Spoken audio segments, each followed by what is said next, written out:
So I got this food delivery menu in the mail for some place called Wonder, and I was looking through it, and the prices were ridiculously cheap. And so my instant thought was, okay, this place has a lot of venture capital backing it. So I Googled it, and sure enough, they've raised $1.5 billion, and it's owned by some guy named Mark Lore, who wants to solve dinner.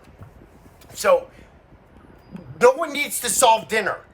Please, tech company, do not try to solve dinner. You used to just be able to call a place, they have a phone number on their menu, you call them and they deliver it. You cannot do that anymore. I've tried every one of these menus for restaurants in my neighborhood. They have a phone number on the menu, you call them, they cannot do it. You have to go through some crappy app in order for it to come. It was fine before. We didn't need to solve dinner. Basically, if the prices are this low now, you know that they're gonna raise them later. It's the same thing that like Uber did with yellow cabs. Yellow cabs worked fine. You held your hand out, a car stopped, you got in there. Price wasn't that much, and the people driving it, it was a pathway to the middle class for immigrants for decades. Uber came in and destroyed that. Uber started off cheap and paid their drivers well. Now it's expensive and they don't pay their drivers anything. This guy who owns this company, Mark Lore, he started Diapers.com and Jet.com. Diapers.com never was profitable, but he sold it to Amazon for $550 million. Jet.com, he estimated he'd have to spend $3 billion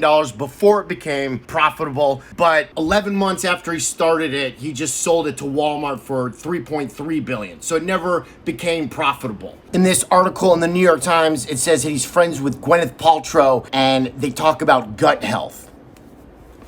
Look, even if this company does become profitable, I just don't want to live in that world. What's it going to destroy in the process? How many small restaurants in New York City are going to get priced out because they can't compete with the cheap prices of this company because they've got $1.5 billion in funding that they can burn through before they have to turn a profit. The article also talks about how his apartment in Tribeca that he bought for $44 million is decorated in muted neutrals.